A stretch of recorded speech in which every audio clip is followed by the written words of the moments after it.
Welcome to Left to Center Art Gallery. My name is Hannah Duong, an intern here from BYU, Idaho. Today we're talking to Mr. Joseph Walker, a scholar and collector of African art. I've been assisting Mr. Walker in researching his extensive collection. He's here to share with us some of his experiences and insights into the new collection. Mr. Walker has been extremely generous in gifting to the Left of Center a part of his collection, and we are very grateful to him.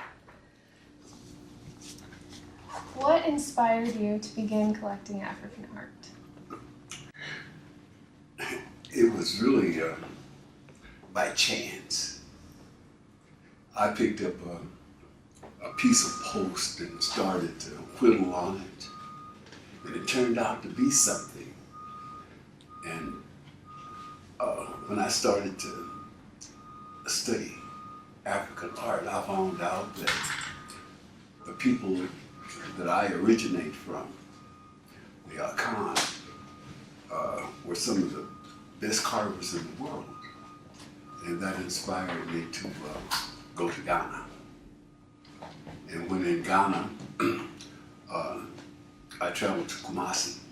Kumasi is like the garden capital of Ghana. And it's also the central place for wood carving and other artworks. And I got to know a few of the people there and was introduced to my family. And from there it just took off, and I couldn't help it. I was addicted. Were there any challenges that you faced during the process? Not real challenges, because there was something in me that wouldn't tolerate criticism or deterrence. So it was just always there. What are some of your most prized acquisitions? Oh my God. There's been so many. There's a Yombi maternity piece that I'm very much in love with. They're very rare now. In fact, the tree that they're carved from no longer exists. There's no more of them. So right now there's only about 100 in the world, as far as I know. And I was lucky enough to acquire one. And what is the importance of the maternity figure in African culture? Well, mostly everything is based on maternity. There's nothing that satisfies an African more than to see the memory of himself going on. And it's only through the woman, that this can be possible, and they're celebrated for that much more so than the man. And they have a very special place in African cultures.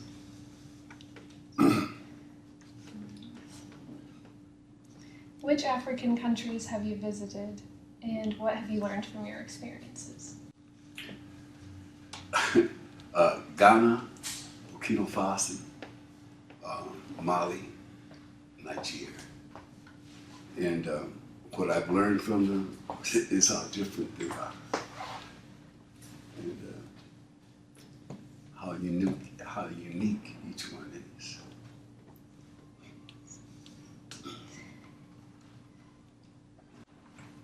What are some of your favorite stories that you have learned throughout your travels? I like the story of the Mokandi.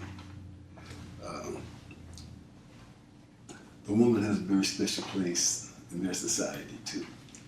There's a story that God created man in this lush Eden, and although he had everything, there was this longing and loneliness that he felt. So one day, one evening, God laid him down uh, on the shores of a lake, and he went to sleep. And he rose in his sleep, restless, and he molded out of the sand the figure of a woman. When he awoke the next morning, she had come to life, and she became the mother of all Makonde. And to this day, she's celebrated through the mask, the body mask, the helmet mask, and various other arts that are mostly all dedicated to women. So would you say that a lot of the traditions in African culture are based on stories like that? All of them are. All of them are. You never see an African piece that's just created for the beauty.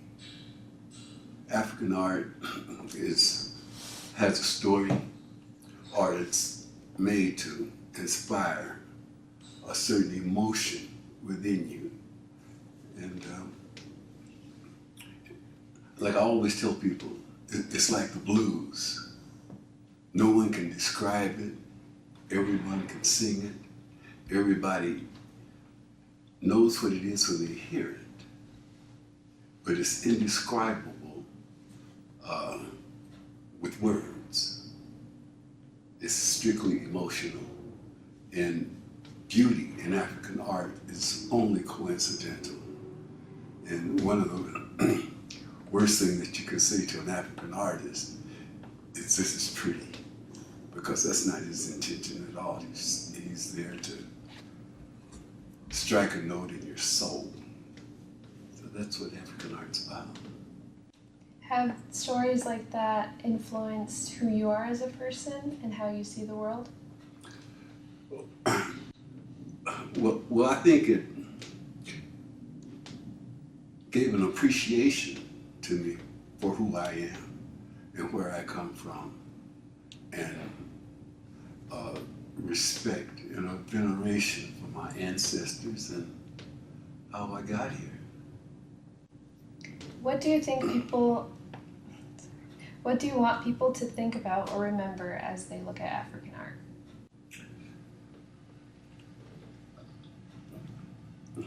I want them to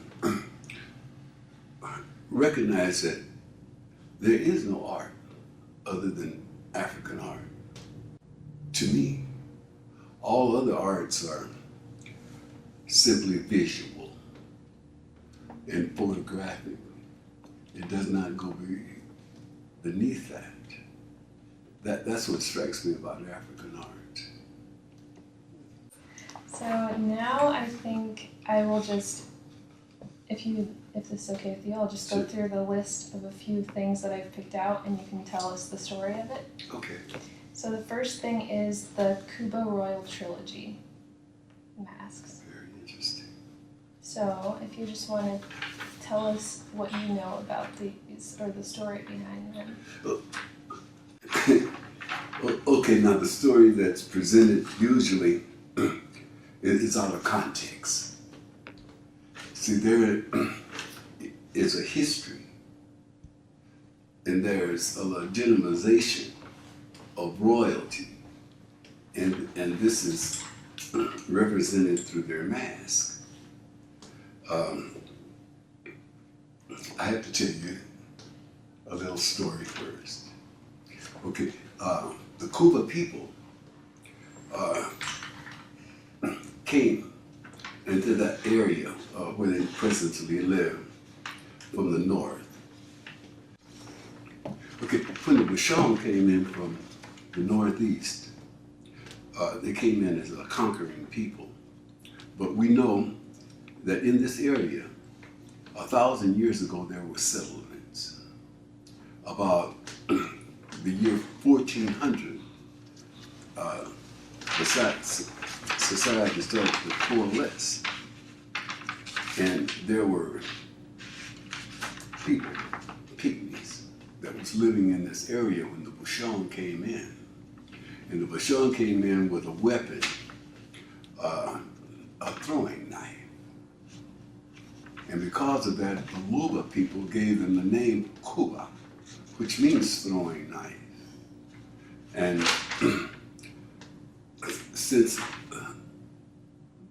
the pygmies that were already in the forest there, to legitimize their rule,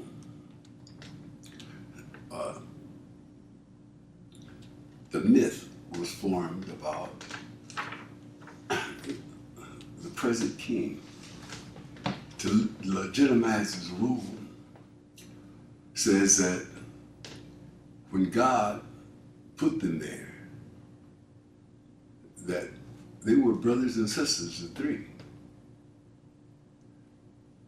But to purify the royal lineage, there was a marriage between the king and his sister, which was contested by the original people, the pygmies that were living there, and his right to rule. But to show that he had ultimate power, and to marry a sister was not even forbidden to him, and that it was just to say that he had ultimate power. So this is how the myths of the mass came to be. As we know, things like that does not happen. These are just stories to legitimize the royalty. The king, when he was enthroned, the pygmy came and said he had no right to the land or to the governance of the people, and to show him that he did have all right. Now, this is incest that's recognized in all societies as being wrong and the ultimate sin. But this is also to show that the king is denied nothing. So that's kind of what the story of the mask are about. Okay, the next one is, can you tell us just a little bit about the Marca masks or the Marca people, if you know the Marca? anything? Yeah, the Marca are a sub-tribe of the Bambara, or Bamana, as some people call them. And their masks are similar to all Bamana. What separates them is their studded mask. And that's about all. They live in northern Mali. Thank you. All right. The next is the plank masks of the Bois people. The Bois. Yes. Okay. Yeah, the Bois, they're also a part of the Bambara. They're southern Bambara. And the plank masks are usually brought out for harvest festivals and funerals. And it's a lot more to the mask that me at this point, I don't understand. There are certain markings on the mask that mean things, like the checkerboard. The checkerboard stands for opposites: life and death, darkness and light, ignorance and wisdom. And then there are lines that represent crossovers from this life into the next. There are vertical lines showing descent. And uh, future generations. Next is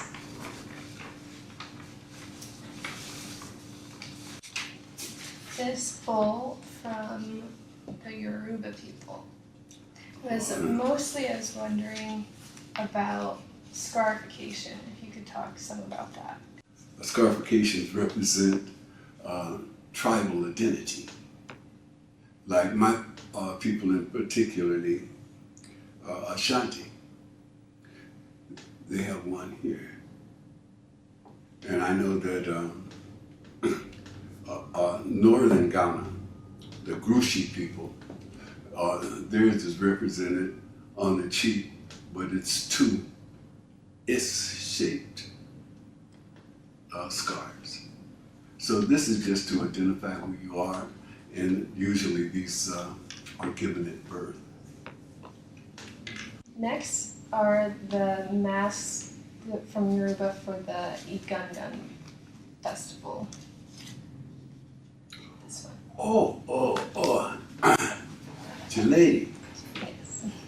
Okay, that's a very popular Yoruba mask, and it's a woman's mask. It's a mask for maidens, and that's kind of what that represents. And it's always danced in a full regalia.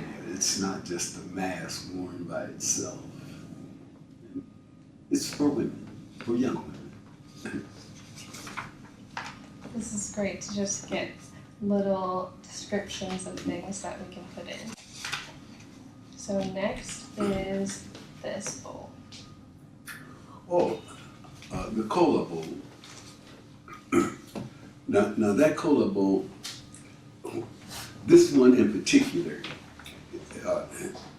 it's set outside in a garden space. And it's used primarily, royal families are proud, and they don't ask.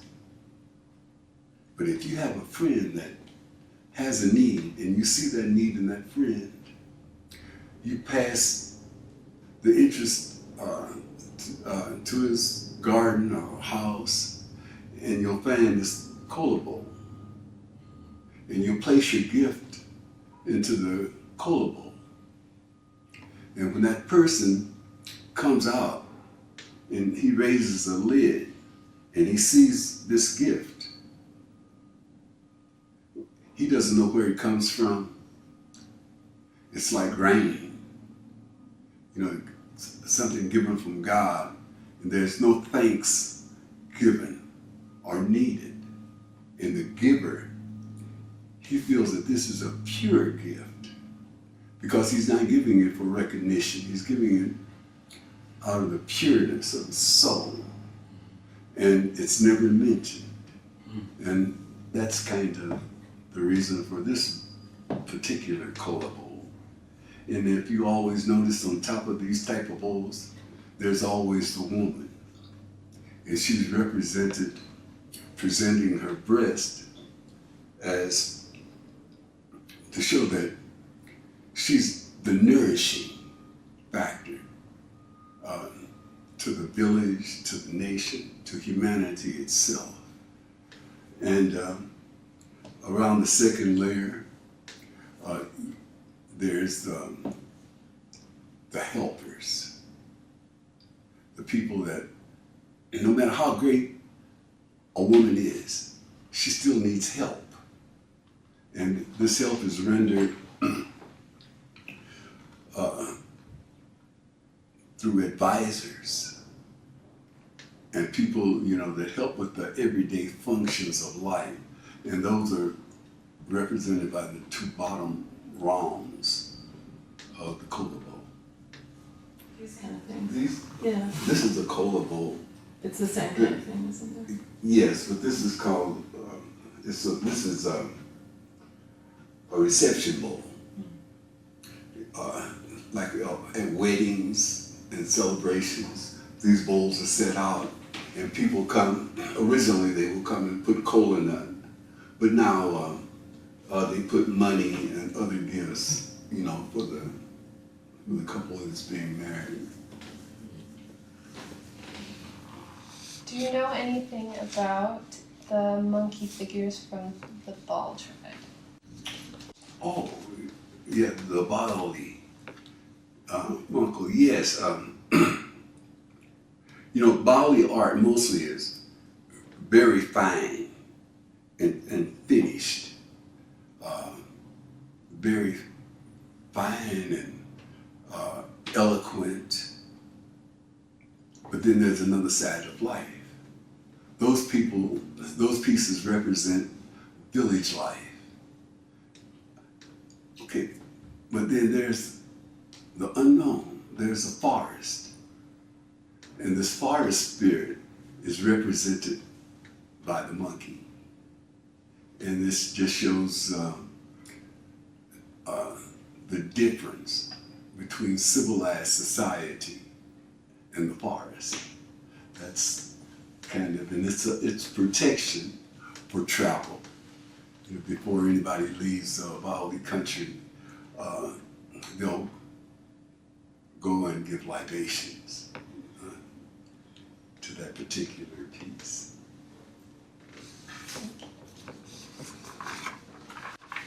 And those are all the ones that I picked out. Are there any pieces that you personally want to talk about? There is one Makonde mother that you have here with the stitches that I'm really fond of. I don't know if you have This one? no. We were talking before about the Makonde, how the first woman was formed at the lakeside, and the celebration. This is a Makonde mother. As you can see, she's opened herself up to her children. And you see how she's guarding her generations. And look at her expression. Stern. And this is to show that the mother is the most important thing, because through the generations come from the mother. And if you can see that she has opened herself up to her children and her generations, and the head, when you take it off, there's nothing left. She's given everything to her children and the coming generations. That's kind of the way that it seems. A lot of people, before they see the beauty in this piece and understand what it means, they says, "Oh, she's so ugly." But have you ever seen a mother that has had her children threatened? Do you know anything more fierce than that? So that's the Makonde mother. So that's y'all. Thank you. Maybe we can do. The next piece is the Hunter's Shrine. Oh, yes. Okay. This piece is from a people called the Bamalangi. And the Bamalangi are a warlike tribe, but they have this sacredness for life. And they know that the spilling of life is something that God gives. God gives life, and no one can give it back. So whenever you take blood, no matter if it's from a human or if it's from an animal, prayer should be offered. And a hunting party, before they go out, they'll meet, and the leader will set on the throne and give instructions to the war or hunting party. And this particular piece is called a hunter shrine. Next is the house post Oh, from the Mosi tribe? Moshi. Moshi tribe. Yes. Okay, the house post is the first thing that's constructed when building a house before a marriage. The families of both sides, they come together and they build the marriage hut. And the house post is the first thing that's constructed. And no matter how big or how complex this house becomes, this is always the entrance.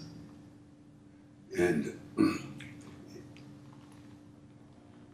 it signifies a lot of things. Like I said, with the woman is always on top, the foundation of the family. No matter, like I said, no matter how complex the compound becomes, that's always an entrance to the house. But then you see a smaller house post like this, and as you see, it's singular. There's no man in this one at all. And it's called the judgment post. And it's a low structure where the elders come to meet and hot political discussions are held in the judgment house. And if you notice, it's the low house. In order for people to gain entrance, they must stoop. And when arguments become heated, no one can stand up and start to fight or anything. You have to wait until you get outside of the structure, and by that time, tempers have cooled. So those are always the supports for the house. Thank you. What would you say is the significance of marriage in African cultures? Oh, marriage is everything. Marriage legitimizes your children, and see, in Africa, you're not just a person. You're a representative of a whole lineage. In marriage, legitimizes everything. This is why first wives are not always chosen by the bride and the groom. They're chosen by families. They say, this will be a good mate for you. And the grandparents are looking to their grandchildren, and what they'll be and become. So the first marriage is always chosen by the parents of the participants. The first wife is chosen by the family. And there's always a dowry that's involved. This is to show that the man is capable of caring for a wife and a family. The second wife is chosen by the individuals, and those are love marriages, and I guess that's about it.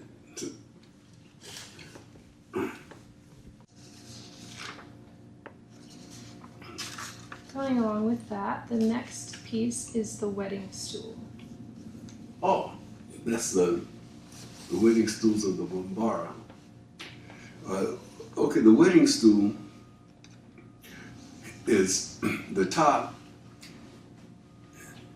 It's a face of a man and a woman, and they're united jointed. And you can see that they're together in marriage, but the bottom structure shows the families. And this is to emphasize that no marriage can be successful without the support of both families. Next is the canoe, the boat. Oh, the Dwala boat. Yes. Okay, today there's maybe only 100 or so of the Dwala boats in existence. And people, when they see it, they think that Dwala is a tribe. It is not. Dwala is a town. And the town is located in the lagoons of western Nigeria. And before modern times, the only way to get goods from the interior of Africa to the coast was by the boat. And the Dwala took the boat and made it a symbol of their culture. That's, is that good? Mm-hmm. That's great. Thank you. Next is the fire spitter mask. Okay, the Baoli fire spitter. Okay, the Baoli fire spitter is used to really to frighten children. You know, when the lights go out, and your parents tell you, you know, you better be home. Well, when it gets dark and the children are still out in the village, well, the fire spitter is donned, and they go through the village and they frighten the children back into the homes. You know, so that's kind of what that's all about. And this is the next piece. Okay, that's Nkinsi. It's nail fetish. She comes from the Congo. Several different tribes use Nkinsis. And what it is, it's like a signature. Or when you make a pledge, you know, there was no writing. So they would take a nail and say, I swear. And this is how I'm showing that I approve, I agree, and the nail is struck and put into the statue. And that's your signature. And when you see the mirror is looking back at you as a witness that you have made this pledge. That's what that particular Nkinsi is about. The next one is the equestrian statue. Oh, the equestrian came into northern Africa, into Mali, with these caliphs. Well, they were horsemen, and they recognized the value of the horse. And a man, king, that was seen mounted with his treasure and his weapon was the ultimate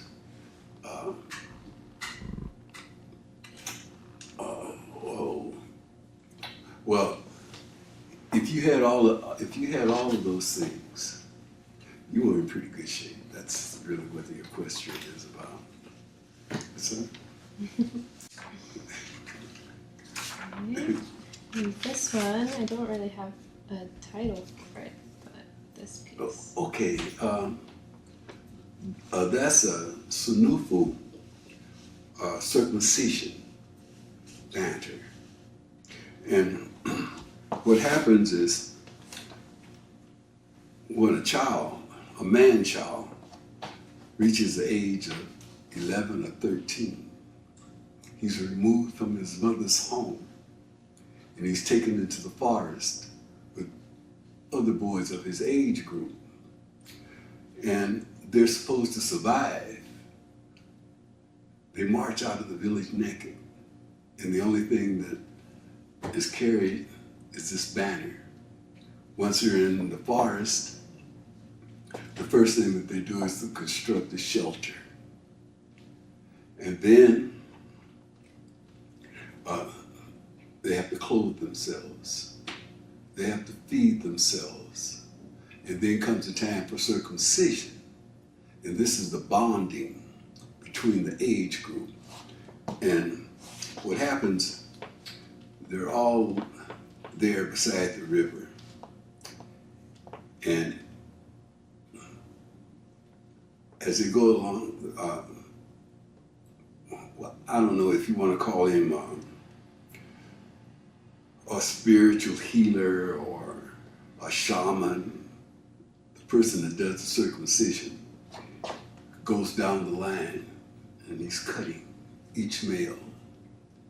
And each one is there, and he doesn't want to disgrace himself or his family. So it's a sin to cry out, but the pain is still there. And all of your age members are sitting there, and you feel each other's pain. See, so, and this bounds you, because it's no longer, this guy or that guy, or I don't care how he feels. I know how he feels. And you have the same concerns. And after the circumcision, I think it's 10 to 14 days for the healing. And you're brought back into the village. But this time you're not naked with your head down. You're prancing, and you have the circumcision banner in front of you as you go through the village. And as you pass your mother's hut, she shuts the shutter because she knows that that part of the child's life is at an end. And from then on, he goes and he lives with his age group as like in a barracks. And this bond lasts throughout their lives, no matter where he goes. If he's in London or if he's in Jamaica, if he can find his age group member, he's home. So that's kind of what the circumcision banner is about.